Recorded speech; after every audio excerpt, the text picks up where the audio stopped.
Halo Smart Viewers, nah di segmen Talk with Binus Yan kali ini kita mau ngomongin soal self-reward dan juga financial mindfulness. Siapa di sini yang dikit-dikit suka belanja, dikit-dikit suka healing, dikit-dikit suka makan di restoran mahal saat kalian lagi capek? Nah, tapi berkedoknya self-reward, padahal sebenarnya kalian itu impulsive buying. Nah, untuk itu hari ini kita sudah kedatangan dosen International Business Management Binus University, yaitu Pak Taufikur Rahmat. Selamat sore Pak Taufik. Selamat sore Mas Yuda. Terima kasih Pak sebelumnya sudah menyempatkan waktunya nih untuk ngobrol-ngobrol sama kita hari ini Pak. Terima kasih atas undangannya, ini kesempatan yang luar biasa bagi saya. Terima kasih. Sama-sama Pak. Gimana kabarnya Pak? Baik, baik. Baik ya. Oke. Sangat fresh hari ini. Oke. Harus semangat ya Pak. Semangat terus. Hari ini kita mau ngomongin topik yang menarik nih Pak. Gitu. Yang mungkin relate ya di kalangan Gen Z soal self-reward begitu. Nah, banyak banget Gen Z sekarang kan istilahnya halnya berhubungan dengan kesehatan mental, begitu Pak. Entah mungkin di perkuliahannya ataupun di pekerjaannya, dikit-dikit mengalami masalah mental, lalu jalan keluarnya adalah healing, membeli suatu barang begitu yang ia suka, ataupun tadi Pak, makan di restoran-restoran yang mungkin cukup mahal. Tapi sebenarnya berkedoknya self-reward gitu. Menurut Pak Taufik sendiri, bagaimana sih Pak, Bapak melihat fenomena self-reward ini, kenapa menjadi sangat populer gitu, khususnya di kalangan Gen Z? Dan dari perspektif financial mindfulness, begitu Pak, bagaimana Bapak memaknainya? Ya, self-reward itu betul sekali Mas Yuda. Ini banyak yang melakukan. Dan ini sebenarnya tidak salah. Karena sebenarnya self-reward itu wajar sebagai bentuk dari self-respect. Oke. Artinya apa? Kalau kita melakukan sesuatu dan sesuatu itu sesuatu yang bermanfaat, berdampak positif bagi kita dan merupakan achievement dari apa yang kita cita-citakan misalnya, maka sangat wajar bagi kita untuk menghargai diri kita. Oke. Jadi self-respect itu dalam bentuk self-reward itu sesuatu yang wajar sebagai upaya untuk menghargai jerih payah kita, apa yang sudah kita lakukan, dan itu bisa memotivasi sebenarnya. Tapi tentu kita perlu juga untuk mindful. Nah tadi ya terkait dengan pertanyaan Mas Yuda berikutnya mengenai financial mindfulness misalnya ya. Jadi terkait dengan bagaimana kita mengelola keuangan misalnya, maka mindful itu berarti kita melakukan dengan aware, dengan penuh kesadaran. Kesadaran artinya ketika kita melakukan pengeluaran uang misalnya, itu disertai dengan perencanaan dan pengendalian diri. Oke. Jadi yang disebut sebagai financial mindfulness itu sebenarnya bukan berarti kita pelit ya, bukan berarti kita kikir, terlalu berhemat sehingga kita tidak pernah menghargai jerih payah kita sendiri ataupun tidak pernah berbagi dengan orang lain, itu bukan. Jadi itu perspektif yang keliru. Kita lebih penting untuk memahami bahwa uang itu bukan segalanya. Jadi uang itu hanya alat. Nah ini mindset yang perlu saya sampaikan, dan ini sering sekali sampai mungkin sampai bosan ya kawan-kawan mendengarkan. Jadi menurut hemat saya, ini sih pendapat saya pribadi, boleh mungkin ada yang tidak setuju, tetapi bagi saya uang adalah alat. Money is tools. Money itu bukan our identity. Jadi jangan sampai salah kita memperlakukan uang sebagai identitas kita, seolah-olah uang itu tujuan. No, money is just tool. Nah, kalau kita memandang bahwa uang itu hanya sebagai alat, maka nanti kita harus paham bahwa kalau menggunakan alat itu pasti ada konsekuensi dan ada risikonya. Iya. Oke, berarti bisa dibilang kalau self-reward itu nggak selalu berdampak negatif ya gitu Pak. Betul. Selama tadi kita bisa mindful, bisa aware gitu, kita spending something itu ya tujuannya untuk apa, dan tahu konsekuensinya setelah spending itu gimana begitu Pak. Betul. Menurut saya kita harus melihat uang itu untuk 3 hal. Oke. Jadi pertama, uang untuk saat ini, artinya uang saat ini itu ya berarti kita menggunakan uang sebagai alat untuk memenuhi kebutuhan saat ini. Kebutuhan sehari-hari begitu ya? Yes. Lalu yang kedua, uang itu sebagai alat untuk memenuhi kebutuhan masa depan. Oke. Jadi untuk future. Lalu yang ketiga adalah untuk pertumbuhan diri. Jadi uang itu juga bisa untuk growing ourselves, untuk pertumbuhan diri. Misalnya kalau Mas Yuda mengeluarkan uang untuk ikut training misalnya, atau untuk mengikuti sertifikasi, itu kan sebenarnya untuk membuat kita itu bertumbuh dari sisi kapasitas dan kompetensi. Investasi penting diri begitu ya, sekali. Pak? Investasi diri, betul Mas Yuda. Dan tiga-tiganya itu sebenarnya adalah inti dari financial planning. Dan ability untuk membuat financial planning itu tidak harus ketika sudah punya uang. Ingat ya teman-teman Gen Z ya. Jadi kadang-kadang tuh teman-teman Gen Z mungkin berpikir, wah uang saya masih sedikit, saya masih baru bekerja, atau mungkin masih hidup bersama orang tua. Itu tidak menghambat kita untuk mulai bisa memiliki capability untuk mengelola uang dengan baik, untuk merencanakan dengan baik. Kalau Mas Yuda mungkin sering melihat ya, ada anak-anak muda yang mulai belajar investasi. Ya. Iya. Jadi menggunakan uangnya itu sebagian untuk berinvestasi. Investasinya bermacam-macam. Dari mulai investasi yang resikonya rendah, yang sedang maupun yang tinggi kan. Itu nanti ada ilmunya tuh. Ya bagaimana kita mengalokasikan dana investasi tergantung pada karakter kita dan goal kita apa. Oke. Nah, kalau orang yang punya financial mindfulness, maka at least dia akan berpikir bahwa oke, jika menggunakan uang itu untuk membeli saham misalnya ya, maka resikonya apa? Jadi bukan FOMO. Jadi ujung-ujungnya nanti bukan mengikuti orang lain atau mengcopy tindakan orang lain sehingga dia ikut-ikutan. Nah, ini masalahnya banyak Iya, nih Pak yang ikut-ikut betul. main saham, ikut trading, Betul. tapi belum paham fundamentalnya gitu. Betul. Jadi gini sebenarnya, sebaik-baik seorang investor, jadi saya mau memberikan tips pada Gen Z-nya. Jadi Gen Z, anak-anak muda ini kan banyak yang sekarang tuh pengetahuannya luar biasa. Iya. Misalnya tadi Mas Yuda mengatakan banyak yang investasi karena FOMO ikut-ikutan, ya. Nah itu sebenarnya perlu juga untuk diingatkan bahwa ketika kita melakukan investasi dengan ikut-ikutan, maka itu merupakan trap, jebakan sebenarnya.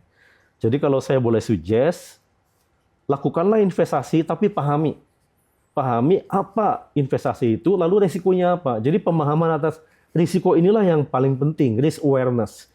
Jadi misalnya kalau beli saham risikonya apa? Kalau beli obligasi, manfaat dan risikonya seperti apa? Lalu kita bisa mengatur pola investasinya, alokasinya. Misalnya saya membagi tipe generasi muda, Gen Z misalnya dalam 3 tipe investor. Oke. Jadi untuk para pemula itu biasanya sih kalau saya amati bisa dibagi jadi tiga karakter. Yang pertama yang saya sebut sebagai anak muda atau Gen Z yang sifatnya itu conservative builder. Oke. Conservative builder itu artinya dia mau membangun kemampuan investasinya, mulai belajar berinvestasi, tapi dengan cara hati-hati. Tetap tenang. Jadi tidak mau untuk kehilangan uangnya sekaligus gitu ya, masih berhati-hati. Pelan-pelan gitu. Pelan-pelan belajarnya, tapi sudah memulai. Itu namanya conservative builder. Maka nanti pilihan investasinya akan berbeda. Lalu yang kedua, apa yang saya sebut sebagai balance grower. Oke. Jadi tipe Gen Z ini nih, dia sudah mulai mencoba bertumbuh. Jadi orientasinya itu sudah mulai bukan cuma belajar, tapi mencari peluang untuk menumbuhkan nilai uangnya. Ya, artinya nanti level investasinya akan lebih agresif terhadap risiko. Oke, willing take the risk. Yes, sudah mulai. Tapi bukan risiko yang sangat tinggi. Oke. Lalu yang ketiga, apa yang saya sebut sebagai aggressive learner. Jadi ada anak muda Gen Z yang sudah mulai agresif. Dia aggressive learner, artinya dia mempelajari, belajar investasi dengan secara agresif.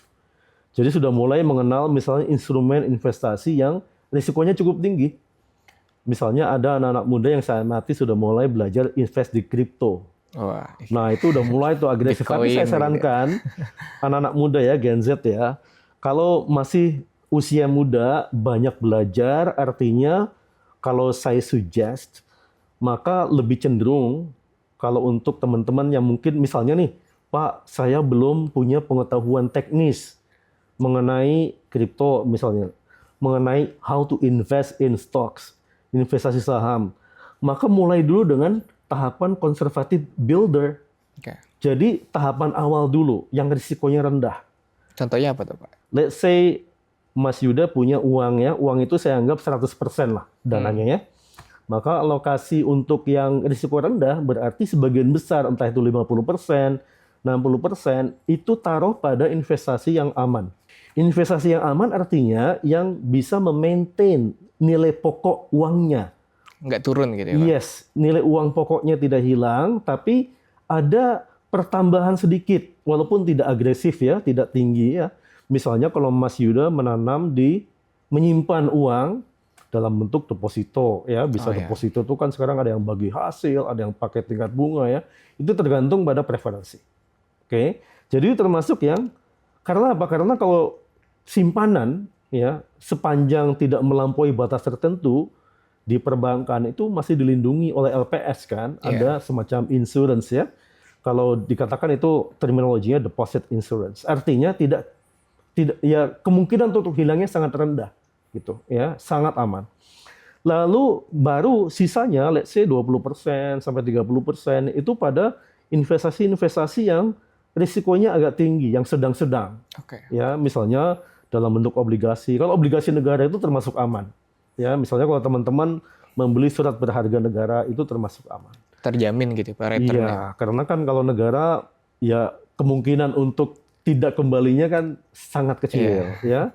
Kemudian sisanya barulah let's say 5% ya. 5% itu boleh dipakai untuk mencoba belajar investasi-investasi yang cukup beresiko, yang beresiko tinggi gitu ya. Misalnya kalau sudah mulai belajar untuk bermain di pasar modal misalnya ya, itu boleh dimulai. Itu yang konservatif builder seperti itu. Jadi untuk yang beresiko sedang dan tinggi cukup antara 5 sampai 10%. Sekali lagi saya suggest, if you are still learning about investment and you do not have the knowledge and capability, technical capability ya, then I will suggest you to focus on investasi yang resikonya rendah dulu ya.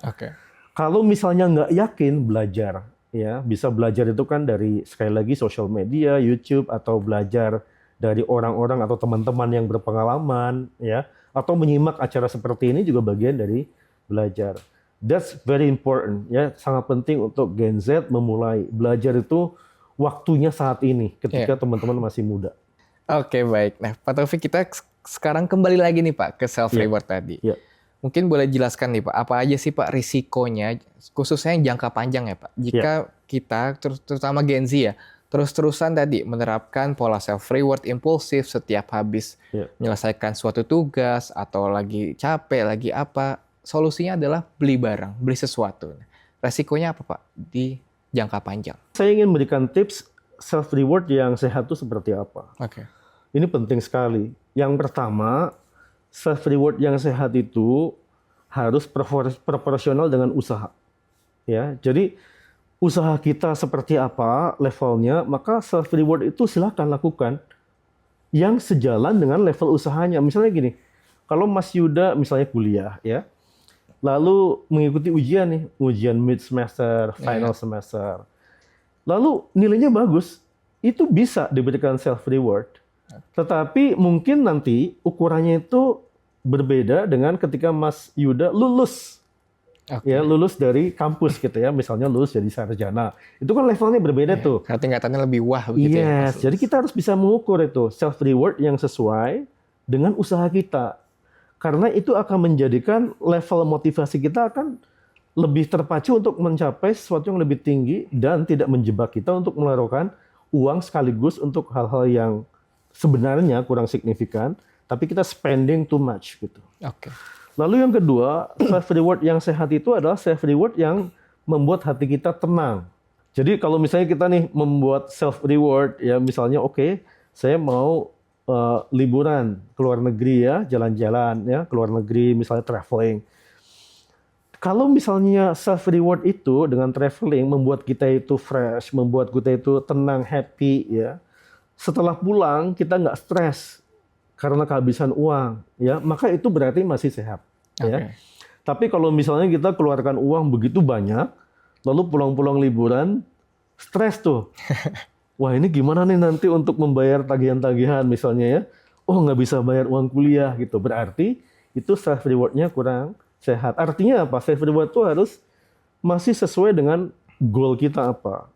Ya, jadi kalau misalnya kita masih punya nih kebutuhan tertentu yang harus kita dahulukan, goalnya adalah untuk memenuhi kebutuhan basic, maka utamakan itu dulu. Seperti yang sering saya katakan, Mas Yuda, alokasi uang itu kan untuk kebutuhan kan bisa kita coba alokasikan.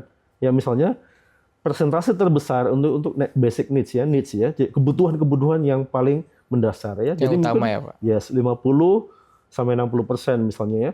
Kemudian sekitar 30% atau 25% itu bisa kita gunakan untuk wants. Wants itu artinya sesuatu yang bukan kebutuhan yang mendasar, tetapi bermanfaat untuk membuat kita tuh happy, ya. Oke. Nah, itu bisa misalnya untuk menonton, ya, untuk jalan-jalan, ya. Tapi alokasinya itu tidak mengganggu kebutuhan yang basic, misalnya untuk pendidikan, untuk makan, ya. Itu kan basic tuh. Lalu sisanya untuk future. Jadi antara 10-20% untuk menabung, untuk investasi, untuk masa depan. Nah, Gen Z harus mulai memikirkan hal ini. Banyak cerita-cerita orang-orang kaya kan stres kan. Iya. Jadi itu artinya uang itu tidak bisa menjadi solusi segalanya gitu. Yang menentukan seorang itu happy adalah ketika dia mengelola uang dan berperilaku disiplin mengelola uang sesuai dengan tujuannya, sehingga itu membuat state of emotion-nya terkendali, feeling-nya itu merasa tenang dan happy. Tapi ada orang yang uangnya banyak tapi ya stres juga karena dia tidak terkendali. They don't know how to do dengan uang itu. Nah, itu berbahaya. Itu jebakan juga. Oke, baik. Terima kasih banyak Pak Taufik. Sama-sama Mas Yuda. Oke. Nah, itu dia Smart Viewers kurang lebih penjelasan dari Pak Taufik nih terkait self-reward dan juga financial mindfulness. Nah, semoga Smart Viewers sudah makin paham ya sama konsep financial mindfulness. Karena tadi, self-reward itu boleh-boleh aja. Asalkan disesuaikan lagi sama kemampuan, kebutuhan, dan tadi harus aware dan juga punya planning ke depannya. Sampai jumpa di episode selanjutnya.